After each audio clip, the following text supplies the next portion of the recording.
ये प्राइवेट संस्थान चले, और ये प्राइवेट संस्थान भी किसके है? किसके है बताओ ना? उद्योगपतियों के, उद्योगपतियों के है या नेताओं के है? या नेताओं के है। आप हॉस्पिटल्स की बात करो, हॉस्पिटल सारे के सारे मोस्टली जो है नेताओं के। आप स्कूल्स की बात करो, बड़े बड़े विश्वविद्यालय की बात करो, ये भी नेताओं के। यानी कि जनता का पैसा कौन लिख सका? नहीं बताएंगे, पहले ये तो हल। हमारे जैसे आदमी जब राजनीति में आएंगे, राजनीति में जब पढ़े लिखे, हाँ मैं भी भ्रष्ट हो जाऊंगा, मेरे पे भी भ्रष्टाचार का तबका लगा दो, अभी से ही भविष्यवाणी कर दो। बाबा हो क्या आप? बाबा हो क्या? धर्म की बात करें? नहीं तो सारे राजनेता भ्रष्टाचारी हो, सारे नहीं, मैं सबकी बात तो नहीं कर रहा। हाथ में 5 उंगली एक साथ नहीं होती। आप अच्छे लोगों को राजनीति में बढ़ाओ। जब अच्छे लोग, पढ़े लिखे लोग, बुद्धिजीवी लोग राजनीति में आएंगे तो कहीं ना कहीं ये अनपढ़, जाहिल, गवार, धूर्त किस्म के लोग ये राजनीति से साइडलाइन हो जाएंगे, और फिर देश में अच्छी अच्छी पॉलिसी बनेगी, और ये देश जैसे पहले सोने की चिड़िया था और विश्व गुरु था, तब ये देश सोने की चिड़िया बनेगा, ये देश विश्व गुरु बनेगा। अदरवाइज ये धर्म के जंजाल में हमें ऐसे ही फंसाते रहेंगे, और राजनीति के असली मुद्दों की ये राजनीति में बातें नहीं। बचाने की बात क्यों नहीं करते? धर्म बचाने की बात आप करते रहे, धर्म बचाने की बात सरकार करते रही। और एक बात बताओ, धर्म आपको नहीं चाहिए? नहीं, धर्म में क्या दिक्कत हो रही है भाई देश में? धर्म बचाने के लिए इतने बड़े बड़े जो है धर्म गुरु है। आप किसी भी धर्म में बात कर लो, आप हिंदू में बात कर लो, वहां भी धर्म गुरु है। आप मुस्लिम में बात कर लो, वहां भी धर्म गुरु है। इसके बाद आप ईसाइयों में बात कर लो, वहां भी धर्म गुरु है। आप सिखों में बात कर लो, वहां भी धर्म गुरु है। देखो एक और अरे रुक जा 1 मिनट रुक जा भाई। भाई जो दिमाग में जो दिमाग में है वो सारी बात निकलवा दे भाई। जो धर्म बचाने का काम है, देखो गंभीर बात, जरा हिंदुस्तान के लोग इस बात को समझे। मैं बता इस भाई को रहा, लेकिन आप लोग समझे, धर्म बचाने का काम है धर्म गुरुओं का, और राजनीति बचाने का काम है नेताओं का। यानी कि धार्मिक लोग जो धर्म गुरु है वो धर्म के ऊपर काम करे, और जो नेता है वो राजनीति के ऊपर काम करे। अब यहाँ पे उल्टा हो रहा, जो धार्मिक है वो तो राजनीति में घुस गए, और जो राजनीति है, राजनीति करने वाले वो जो है धर्म को राजनीति में लेकर आए। आप देखो इस देश में जो धर्मगुरु होते रहे, ध्यान से सुनना, हो सके कुछ धर्मगुरुओं को ये बात मेरी बुरी लगे, इस देश में हमारा तो जो इतिहास है वो इतिहास ऐसा है कि जब राजा के दरबार में कोई धर्मगुरु आता था तो राजा अपने सिंहासन को छोड़कर खड़ा हो जाता था, नतमस्तक हो जाता था। लेकिन अब राम मंदिर का उद्घाटन हुआ, पता आपको किसने करा? मोदी जी ने। किसे करना था? किसे करना था? धर्मगुरुओं को करना था। धर्मगुरु सारे एक कटघरे में खड़े थे, और जब मोदी जी आए सारे ऐसा हाथ जोड़े थे मोदी जी के सामने।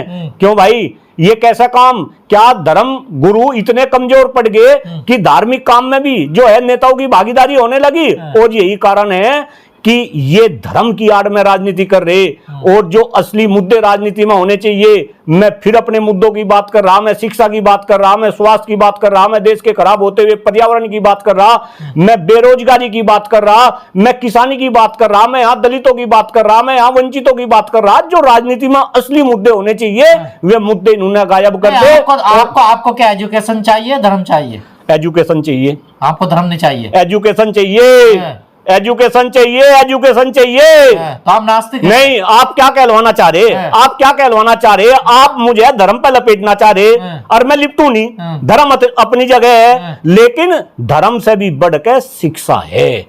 मैं फिर कह रहा, कोई भी देश अगर विश्व में कुछ अच्छा कर रहा, मुझे आप एक देश बता दो, एक देश बता दो कि जिसने एजुकेशन में अच्छा किए बगैर वो आगे बढ़ गया हो। भारत क्या बात कर दी? भारत की तो एजुकेशन शिक्षा व्यवस्था ऐसी थी, कभी पूर्व में नाम बता दूं, नालंदा और तक्षशिला जैसी यूनिवर्सिटी जो विश्व की पहली यूनिवर्सिटी थी वो हिंदुस्तान में थी। हिंदुस्तान के अंदर विदेशों से इन यूनिवर्सिटी में छात्र पढ़ने के लिए आया करते थे, लाइन लगती थी, विदेशी छात्रों को हम एडमिशन नहीं लेते थे। लेकिन अब उल्टा हो रहा, अब जिसके पास में पैसा वो अपने बच्चों को विदेशों में पढ़ाना पसंद कर रहा। इनफैक्ट आपकी जानकारी के लिए, ये किसने किया? ये हम किसने किया? ये नेताओं ने करा, ये नेताओं ने करा। ये जो नीति बना रहे, ये जो है नीति निर्धारक जो है, ये इन्होंने करा, और इसमें देश की जनता का भी बहुत ठीक कहते, कांग्रेस ने किया ये? नहीं, एक बात बताओ, कांग्रेस तो इस देश में राज करेगी। अब तो कितने साल हो गए जो है बीजेपी को, ये बीजेपी वाले 12 साल, ये सुधार क्यों नहीं करते? और शिक्षा व्यवस्था का तो इतना बेड़ा गर्क कर दिया बीजेपी वालों ने, इतना बेड़ा गर्क कर दिया, मिर्ची लगेगी, इतना बेड़ा गर्क कर दिया कि जब मोदी जी पहली बार देश में प्रधानमंत्री बने तो मोदी जी ने स्मृति ईरानी को शिक्षा विभाग दे दिया था। पता आपको? बिल्कुल पता आपको? तो जब स्मृति ईरानी को इन्होंने शिक्षा विभाग दिया था, मैं तो तभी समझ गया था, मैं कहा भाई ये तो एजुकेशन का बेड़ा गर्क करेंगे, और वही बेड़ा गर्क कर दिया।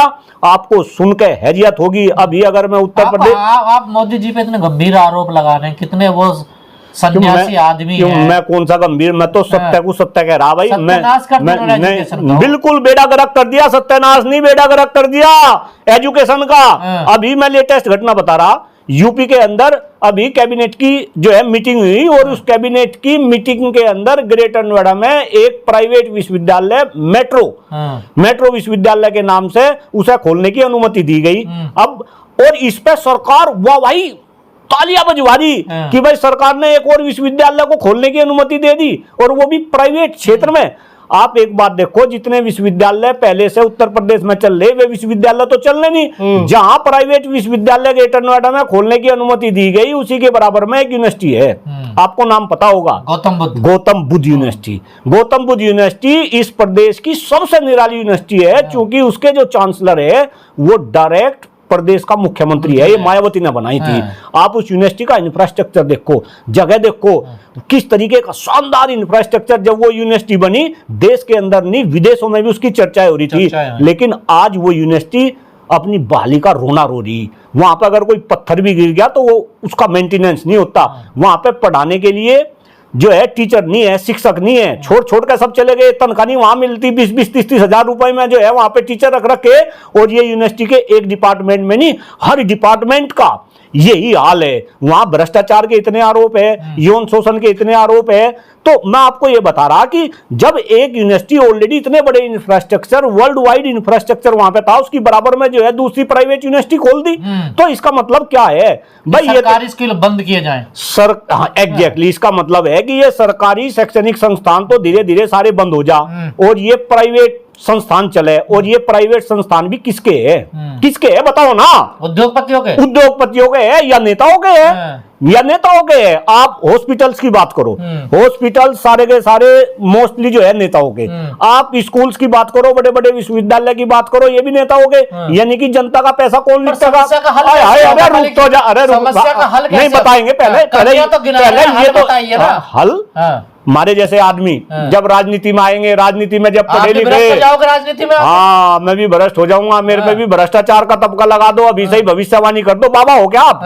बाबा हो क्या? धर्म की बात कर रहे? नहीं तो सारे राजनेता भ्रष्टाचारी हो? आपने सारे नहीं, मैं सबकी बात तो नहीं कर रहा। हाथ में 5 उंगली एक सार नहीं होती। आप अच्छे लोगों को राजनीति में बढ़ाओ। जब अच्छे लोग, पढ़े लिखे लोग, बुद्धिजीवी लोग राजनीति में आएंगे, तो कहीं ना कहीं ये अनपढ़, जाहिल, गवार, धूर्त किस्म के लोग ये राजनीति से साइडलाइन हो जाएंगे, और फिर देश में अच्छी अच्छी पॉलिसी बनेगी, और ये देश जैसे पहले सोने की चिड़िया था और विश्व गुरु था, तब ये देश सोने की चिड़िया बनेगा, ये देश विश्व गुरु बनेगा।